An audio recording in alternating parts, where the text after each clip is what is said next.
இப்போ நான் சொல்ல போகிறது ஒரு சில காரியங்கள் பிள்ளைகளுக்கு நான் சொல்ல போகிற ஒரு டிப்ஸு.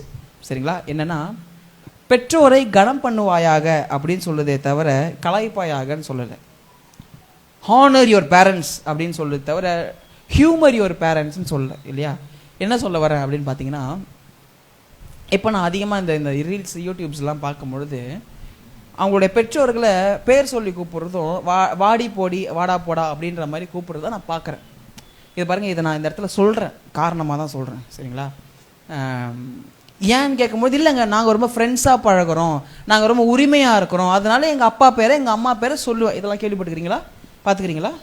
பார்த்துருக்கீங்க இல்லையா? அப்பாவை என்ன பண்ணுவாங்க, பேர் சொல்லி கூப்பிடுவாங்க, அம்மாவை வந்து வாடி போடின்னு கூப்பிடுவாங்க. தெரியுங்களா உங்களுக்கு? இது நீங்கள் நான் பார்த்துக்கிறேன். நான் இது யூடியூப்ஸ் எல்லாம் நான் பார்த்துக்கிறேன். சரிங்களா? ரீல்ஸ் எல்லாம் நான் பார்த்துக்கிறேன். நீங்கள் என்ன சொல்கிறீங்க, பேர் சொல்லும் பொழுது அது உரிமையில் சொல்கிறேன் அப்படின்ற மாதிரி ஒரு எண்ணம் இருக்குது. கவனிக்கிறீங்களா? உரிமையில் சொல்கிறேன். ஆனால் என்ன தெரியுமா பிரச்சனை, இதே உரிமை கோபமாக இருக்கும் பொழுது வேற மாதிரி மாறும். எப்படி தெரியுமா மாறும்? அவன் என்னை டீன் கூப்பிட்டா, அது மட்டும்தான் பிரச்சனையாக இருக்கும்.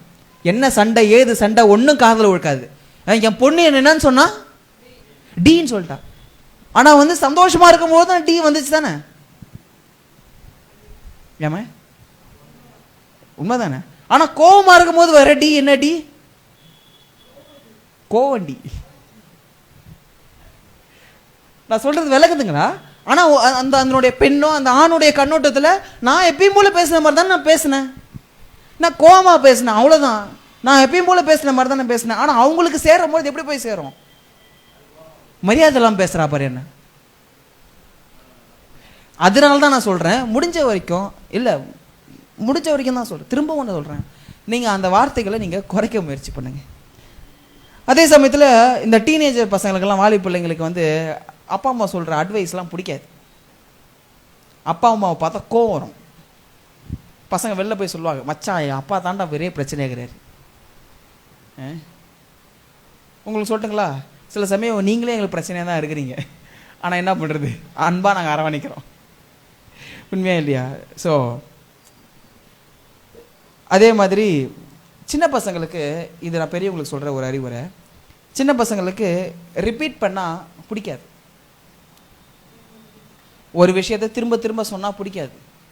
ஆனால் மொதல் தடவை சொல்லும் போதே கவனித்து செஞ்சிங்கன்னா அவங்க ரெண்டாவது வாட்டி சொல்ல மாட்டாங்க.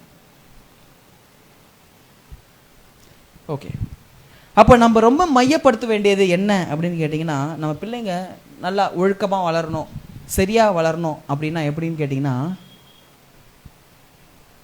இதை எழுதி வச்சிங்க. உங்கள் எல்லாம் சேர்ந்து படிக்கிறீங்களா? உங்கள் குழந்தைகளை சரிப்படுத்தும் சிறந்த வழி நாம் அவர்களுக்கு அமைக்கும் முன்மாதிரியை சரி செய்வதே. இது பெற்றவங்க பண்ணுற பெரும்பான்மையான ஒரு பிரச்சனை. நீ ஏன்டா ஏற்ற விட்டு எபிடேசர் மாதிரி இருக்க மாட்டேற, பக்கத்து வீட்டு பரிமளா மாதிரி இருக்க மாட்டேற, என்னங்க பின் வீட்டு பிரிசில்லா மாதிரி இருக்க மாட்டேற, என்னங்க ஏற்ற விட்டு இமானுவேல் மாதிரி இருக்க மாட்டேற, ஏற்ற விட்டு எப்சிபா மாதிரி ஏன் இருக்க மாட்டேற? என்ன பண்ணுறோம்? ஒப்பிட்டு ஒப்பிட்டு ஒப்பிட்டு ஒப்பிட்டு நம்ம பேசுகிறோம் இல்லையா? நான் என்ன சொல்கிறேன், பெற்றவங்களால் ஒப்பிட்டு பேசுகிறத மாற்றிக்க முடியாது. ஆனால் நீங்கள் ஒப்பிட்டு பேசுகிற ஆளை மாற்றுங்க. பரிமளாவும் வேணாம், பிரிசில்லாவும் வேணாம், எபினேசரும் வேணாம், எப்சிபாவும் வேணாம். உங்களுடைய உதாரணம் யார் ஆதாரமாக இருக்கணும்? நீங்கள் யாருங்க? உங்களுடைய பிள்ளைங்களுக்கு தாய் தகப்பன் இல்லையா? அப்போ நீங்கள் என்ன பண்ணணும், ஒரு ரோல் மாடலை காட்டுறீங்க, ஒப்பிட்டு பேசுகிறீங்கன்னா உங்களை ரோல் மாடலாக காட்டணும். ஹலோ, நீ ஏன்டா என்ன மாதிரி இல்லைன்னு கேட்டால் கூட நியாயம், பக்கத்து வீட்டு பையன் மாதிரி இல்லைன்னு கேட்டால் என்ன நியாயம்? ஹலோ, அப்போ நீங்க முதல்ல எப்படி இருக்கணும்? நீங்க எப்படி இருக்கணும்னா பரமபிதா மாதிரி இருக்கணும். உலகத்தில் இருக்கிற பிதா பரமபிதா போல இருந்தா உங்க பிள்ளைகள் உங்களை பார்க்கும் பொழுது பிதாவை பார்க்கிறான். ஹலோ, அது சொல்றது விளங்குதுங்களா? அமேன், அமேன், அமேன். அப்போ நம்ம என்ன செய்யணும்? ஒரு நல்ல ஒரு பரமபிதா வந்து அவர் மாதிரி நம்ம வாழணும்னா ஒரு சில காரியம் அவர் என்ன செஞ்சாருன்னு நம்ம புரிஞ்சுக்கணும். ஒன்று என்ன தெரியுமாங்க, அவர் என்ன செஞ்சாருன்னா அவர் நம்மை கவனிக்கிறார். எத்தனை அப்பா அம்மா தன் பிள்ளைகள் சொன்னா முதல்ல கவனிக்கிறீங்க? வாயை திறக்கும் போதே வாயை மூடு இல்லை, ஏதாவது அந்த பிள்ளையினுடைய மனசில் இருக்கிறத சொல்லும் பொழுது இப்பவே ஏத்து பேச ஆரம்பிச்சிட்டியா நீ? ஹலோ, படிச்ச திமுறா, தேங்க்யூ, சம்பாதிக்கிற திமுறா, 4 காசு பார்த்த உடனே என்னைக்கே எதிர்த்து பேசுறியா? ஹலோ, முதல்ல அவங்க என்ன சொல்றாங்க முதல்ல கவனிங்க சார். நீங்க அவங்க சொல்றது குற்றம் தீக்கிறதுக்கு முன்னாடி முதல்ல அவங்க சொல்றதை கவனிங்க. ஹலோ, ஏங்க இன்னைக்கு காலைல ஒரு பிரசங்கம் தாய் தகப்பனை கனம் பண்ணுவாயாகன்னு சொல்லும் பொழுது நான் என்ன நினைச்சேன், நீங்க பிள்ளைங்களை வச்சு சாடுவீங்கன்னு பார்த்தா எங்களை வச்சு சாடுறீங்களே. Good parenting leads to a beautiful child. நீங்க சொல்றதை கவனிக்கிறாரா? உங்க ஜெபத்தை அவர் கேட்கிறாரா? கேட்கிறார் இல்லையா? சங்கீதம் எடுத்துக்கொள்ளலாம். 145 சங்கீதம் 145:18. வாசிங்க. தம்மை நோக்கி கூப்பிடுகிற யாவருக்கும் உண்மையாய் தன்னை நோக்கி கூப்பிடுகிற யாவருக்கும் கர்த்தர் சமீபமாய் இருக்கிறார். சமீபமா இருக்கிறார்னா என்னங்க அர்த்தம்? பக்கத்தில் இருக்கிறாருன்னு அர்த்தம். Very good. ஏன் பக்கத்தில் இருக்கிறாரு? ஐயோ என் புள்ள ஏதோ சொல்லுச்சு. பாருங்க, இப்போ நான் தூரமா இருக்கிறேன், என் புள்ள அப்பா அப்படின்னு கூப்பிட்டா நான் என்ன பண்ணுவேன்? கிட்ட போய் சொல்லு மகனே என்னுவேன். அப்ப கர்த்தர் என்ன சொல்றாரு? தன்னை நோக்கி கூப்பிடுகிற யாவருக்கும் கர்த்தர் சமீபமா இருக்கிறாருன்னா நான் கடவுளை நோக்கி அப்பா அப்படின்னு கூப்பிடும் பொழுது அவர் என் பக்கத்துல இருந்து நின்றுறாருன்னு அர்த்தம். அப்போ அவருடைய குணம் தான் யாருக்கு இருக்கணும்? பெத்தவங்களாகி நமக்கு இருக்கணும். அப்ப நாம எப்படி இருக்கணும்? நம்ம பிள்ளைங்க சொல்றத முதல்ல கவனிக்க ஆரம்பிக்கணும். பாருங்க, நான் ஒரு விஷயம் சொல்லட்டுங்களா? பிள்ளைங்க சொல்ற எல்லாமே சரின்னு சொல்ல வரல, தப்புன்னு முதல்ல சொல்ல வரல. ஓகேங்களா? நீ எல்லாத்துக்கும் நம்ம சொல்லணும்னு அவசியம் இல்லை. நீ தப்பா பேசாதரா, நீ சரியா பேசாதரா, அதெல்லாம் வேணாம். ஜஸ்ட் கவனிங்களேன். கவனிச்சு ஓஹோ அப்படின்னு தலையாட்டிக்கிட்டீங்களா பையன் அமைதியாயிடுவான். உங்களுக்கு தெரியுங்களா? உங்களுக்கு பெரிய ஒரு ரகசியம் இது, சைக்காலஜிக்கல் ரீசன் இது. பிள்ளைங்க அப்பா அம்மா கிட்ட பேசுறது குறைகிறது எதனால தெரியுமா? நான் பேசினா கேட்கவா போறாங்க சார்? வீடு தான் சார் பெஸ்டான இடம், நான் என்ன சொன்னாலும் கேட்கவே மாட்டாங்க சார் அப்படின்னு பல பிள்ளைங்க இருக்கிறாங்க. என் ஃப்ரெண்டு நான் சொன்னா கேட்குறான் சார், என் ஃப்ரெண்டோடைய அப்பா கேட்குறாரு சார், நான் ஸ்கூலுக்கு போனேன் என் டீச்சர் கேட்குறாங்க சார், எல்லாரும் கேட்குறாங்க சார், ஆனால் எங்கள் அப்பா அம்மா மட்டும் நான் சொல்றது கேட்க மாட்டாங்க சார். எவ்வளோ பெரிய மன தத்துவ பிரச்சனை, மன ரீதியான பிரச்சனை வருது இல்லைங்களா அது? அப்போ முதல் நம்ம என்ன பண்ணணும்? நம்ம பரமபிதா போல் நாம் நம் பிள்ளைகளை நம்ம சொல்றது போல கவனிக்கணும். சரிங்களா? ரெண்டாவது என்னங்க? அவர் நம்மை புரிந்து கொள்கிறார். கவனிக்கிறது மட்டும் இல்ல, புரிஞ்சிக்க முயற்சி பண்ணுங்க.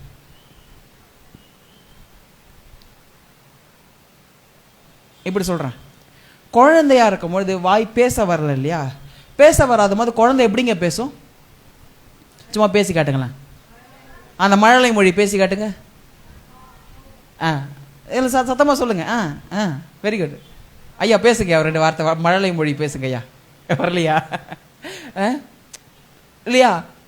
அதுக்கு நீங்க என்ன பண்ணுவீங்க? டிரான்ஸ்லேட் பண்ணுவீங்க. குழந்தை நம்ம பேசுறது அப்படியே கேட்டு பதில் சொல்லுது பாரு நீங்க. ஹலோ, மழலை மொழியே உங்களுக்கு புரியுது, ஆனா அந்த புள்ள ஒரு கட்டத்துக்கு மேல வளர்ந்து வயசாகி முதிர் வயது அந்த முதிர்ச்சியில பேசுற வார்த்தை உங்களுக்கு புரியல. புரிஞ்சிக்க முயற்சி பண்ணுங்க. நீங்க புரியுது அப்படின்னா எப்படி தெரியுமா இருப்பீங்க? அதனுடைய வெளிப்பாடு என்ன தெரியுமாங்க? the proof that you are listening, you are understanding எப்படி தெரியுமாங்க? you will be patient. நீங்க பொறுமையா இருப்பீங்க. நீங்க கையாளுகிற விதம் பொறுமையா கையாளுவீங்க. நீங்க ரொம்ப அவசரப்படுறீங்கன்னா நீங்க கவனிக்கலன்னு அர்த்தம். ஹலோ, நீங்க எல்லாத்தையும் அவசரப்பட்டு ஒரு முடிவு எடுத்து டக்கு டக்கு டக்குன்னு பண்றீங்கன்னா நீங்க இன்னும் கவனிக்கலன்னு அர்த்தம், நீங்க புரிஞ்சிக்கலன்னு அர்த்தம். ஹலோ, புரியுதுங்களாங்க? கர்த்தர் நல்லவர். 3வது என்னங்க? அவர் நம்மை நேசிக்கிறார். அப்ப நம்ம பிள்ளைங்களை நாம் என்ன பண்ணணும்? நேசிக்கணும் இல்லையா? எப்படி நேசிக்கணும்? இங்கிலீஷ்ல 3 வார்த்தை இருக்கு, தான் சொல்றேன். Affection, affirmation, attention. தமிழ்ல சொல்லணும்னா பாசம், உறுதிப்படுத்தல், கவனம் செலுத்தல். இந்த மூன்றின் மூலமா நம்ம பிள்ளைகளை அன்பு செலுத்தலாம். பிள்ளைங்க அன்புன்றதை எப்படி வந்து அவங்க புரிஞ்சுப்பாங்கன்னா, நீங்க அவங்க சொல்லும் பொழுது கவனிக்கும் பொழுது அதை வந்து அப்பா வந்து என்னை ரொம்ப நேசிக்கிறாரு, நான் சொல்றதை கவனிக்கிறார் அப்படின்னு புரிஞ்சுக்கும். நீங்கள் ரொம்ப அந்த பிள்ளை மேலே பாசமாக இருக்கிறீங்க, அதனால் அந்த பிள்ளை கவனிக்கும். அந்த பிள்ளை அன்புன்னு புரிஞ்சுக்கும். இன்னொன்று, அப்பப்போ ஒன்றும் இல்லை, கவலைப்படாத மகனே அப்பா நான் கூட இருக்கிறேன், கவலைப்படாத மகனே அப்பா நான் கூட இருக்கிறேன் அப்படின்னு நீங்கள் ஒரு தடவையும் நீங்கள் உறுதிப்படுத்தும் பொழுது அந்த பிள்ளைங்க இதுதான் அன்பு அப்படின்னு புரிஞ்சுக்கும். சரிங்களா? நாலாவது என்னங்க? ஒழுங்குபடுத்துறது இல்லையா? நல்ல தகப்பன் தன் பிள்ளைகளை பெரம்பால் கையாளுவான். தப்பு பண்ணும் பொழுது பிள்ளைங்க அடித்தா அவங்களுடைய மன ரீதியான பிரச்சனைலாம் வர்றதுனால பிள்ளைங்களை அடிக்கக்கூடாது. அதனால தான் அந்த பிள்ளைங்க ஒரு 8வது படிக்கும்போது 9வது படிக்கும்பொழுது பரீட்சையில் ஃபெயில் ஆனால் போய் என்ன பண்ணுதுங்க, ஒரு தவறான முடிவுகளை எடுத்துக்கொள்ளுதுங்க, உயிரை எடுத்துக்கொள்கிற அளவுக்கு முடிவு எடுக்கிறாங்களா இல்லையா? ஆனால் நாங்களாம் பாருங்கள், எத்தனை தடவை ஃபெயில் ஆகிருப்போம், நம்ம ரோசமான சூடு சோறுன்னு இருக்குது. இன்னும் காரணம் என்ன? அவ்வளோ அடி வாங்கிக்கிறோம் நாங்கள். உண்மையா இல்லையா? ஹலோ? ஆனால் என்னன்னு சொல்கிறாங்க, நம்ம பிள்ளைங்க மேலே பாசம் இருக்குது இல்லை சார், அதனால் அடிக்கக்கூடாது சார். தப்பு பண்ணால் பிள்ளைங்களை திருத்தணும். அப்போது நாம் ஒழுங்குபடுத்துறது மிக அவசியம். எடுத்துக்கொள்ளலாம். எபிரேயர் 12ஆம் அதிகாரம் 6ஆம் வசனம். எபிரேயர் 12:6. கர்த்தர் எவனிடத்தில் அன்பு அன்பு கூறுகிறாரோ அவனை அவர் சிட்சித்து தம்மை சேர்த்துக் கொள்ளுகிற எந்த மகனையும் தண்டிக்கிறார் என்று பிள்ளைகளுக்கு சொல்லுகிறது போல உங்களுக்கு சொல்லி இருக்கிற புத்திமதியை மறந்தீர்கள். உங்களுடைய புத்திமதிகளை மறந்தீர்கள். என்ன பண்றாரு? அவர் அன்பு கூறுகளுக்கு அவர் என்ன பண்றாரா? சிட்சிக்கிறார்னா என்னங்க? தண்டிக்கிறார் அர்த்தம், கண்டிக்கிறார் அர்த்தம். உங்க அப்பா உங்களை கண்டிச்சிருக்காரா? உங்க அம்மா உங்களை கண்டிச்சிருக்காங்களா? பிடிக்காதுல்ல? என்னங்க எங்கள் அம்மா இப்போ தாழ என்ன திட்டினேக்கிறாங்க, எங்கள் அப்பா எப்பவுமே திட்டினேக்கிறாங்க. இல்லை அவங்களுக்கு வேறு வேலை இல்லை பாருங்க, உங்களுக்கு திட்டினே இருக்கிறது தான் வேலையா? இல்லை. அவங்களுடைய நோக்கம் என்ன தெரியுமா? டிசிப்ளினிங்கனுடைய நோக்கம், அதாவது ஒருத்தவங்களை ஒழுங்குபடுத்துறது நோக்கம் என்னன்னா, உங்களை அவங்க ஒரு ஒரு ஒரு பரிபூர்ணமான குணத்தை வந்து வெளிப்படுத்தணும்னு ஆசைப்படுறாங்க. ஒரு பர்ஃபெக்ட் கேரக்டர் இந்த சமுதாயத்தில் நீங்கள் வெளிப்படுத்தணும். அதற்கான பயிற்சி தான் இந்த ஒழுக்க முறையை தவிர உங்களை வச்சு அடிக்கணும், உங்களை திட்டணுன்றது அவங்க நோக்கமே கிடையாது. என் புள்ள வெளியே யாருக்கிட்டையும் தப்பாக வந்து ஒரு வார்த்தை வாங்கிடக்கூடாது. என் புள்ள வெளியே போனால் ஒழுக்கமான புள்ள, அது நல்ல புள்ள அப்படின்னு பேர் வாங்கணும். அதனால் நான் என் பிள்ளை ஒழுங்குபடுத்துகிறேன். ஹலோ? அதை அந்த குழந்தைக்கு ஏற்ற மாதிரி என்ன பண்ணலாம், நம்ம ஒரு முறையில் நம்ம சொல்லி கொடுக்குறோம். சரிங்களா?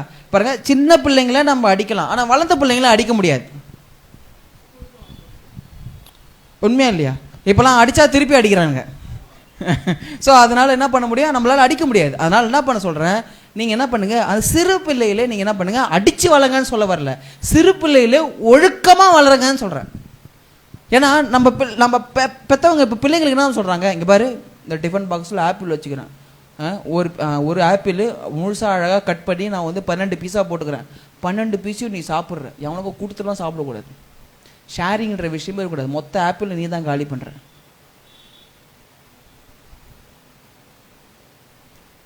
ஆனால் பிள்ளை என்ன பண்ணும், அங்கே போயிட்டு ஃப்ரெண்ட்ஸு கூட ஷேர் பண்ணும்.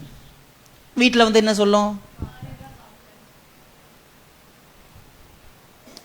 அப்போது அது இதுவே நீங்கள் என்ன சொல்லியிருக்கலாம், பகிர்ந்து சாப்பிடுப்பா, நான் ஒரு 12 துண்டு வச்சுக்கிறேன், ஒரு 4 துண்டு பசங்களுக்கு கூட, மீதி துண்டு நீ சாப்பிடு, ஆப்பிள் துண்டு சாப்பிடு அப்படின்னா கண்டிப்பாக அந்த பிள்ளை என்ன பண்ணும், ஷேர் பண்ணி சாப்பிட்டு திருப்தியாக சாப்பிட்ருக்கும் இல்லையா? ஒரு வயசுக்கு பிள்ளைங்களை ஒரு மாதிரி நம்ம கண்டிக்கணும், ஒரு மாதிரி நம்ம ஒழுங்குபடுத்தணும்.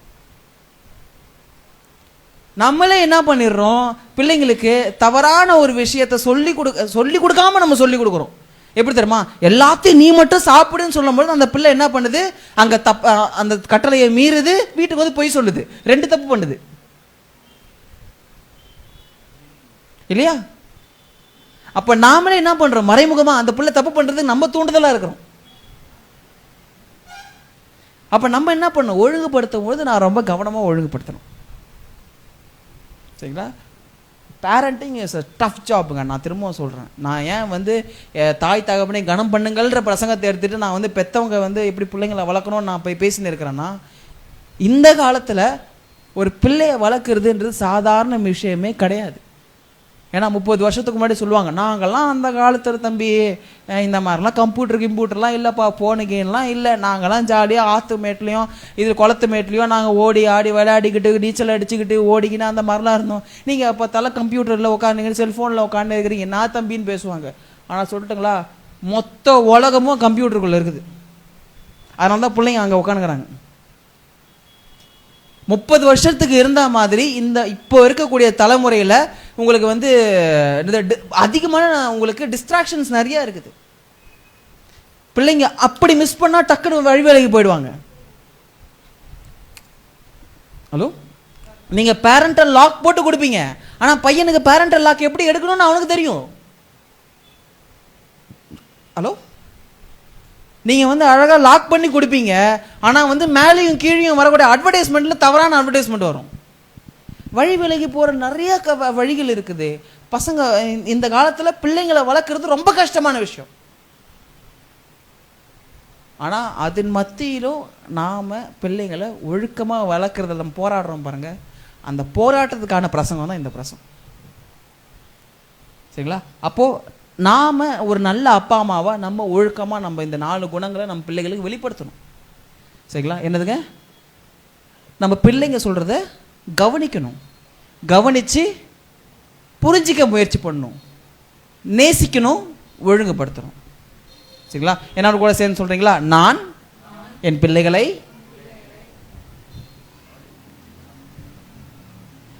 கவனிப்பேன், புரிந்து கொள்வேன், நேசிப்பேன், ஒழுங்குபடுத்துவேன்.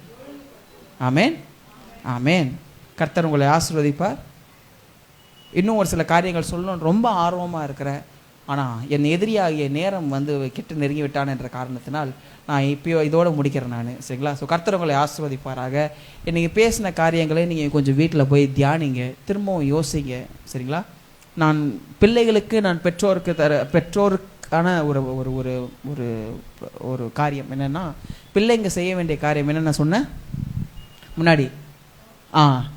பிள்ளைகளே, நீங்கள் உங்கள் பெற்றோர் சொல்கிற வார்த்தைகளை ஏற்றுக்கொள்ளுங்கள், நீங்கள் அவர்களை பாராட்டுங்கள், அவர்கள் வந்து சொல்லுகிற வார்த்தைக்கு நீங்கள் வந்து உறுதி கொடுங்க, அதுக்கப்புறம் கைவிடாதிருங்க. ஓகேங்களா? பெற்றோர்கள் நீங்கள் என்ன பண்ணுங்க, உங்கள் பிள்ளைகளுக்கு இப்போதான் பார்த்தீங்களா, என்ன பார்த்தீங்க? கவனிங்க, புரிந்து கொள்ளுங்க, நேசிங்க, ஒழுங்குபடுத்துங்க. ஆமேன். ஸோ கர்த்தர் உங்களை ஆசீர்வதிப்பார். அனைவரும் எழுந்து நிற்கலாம்.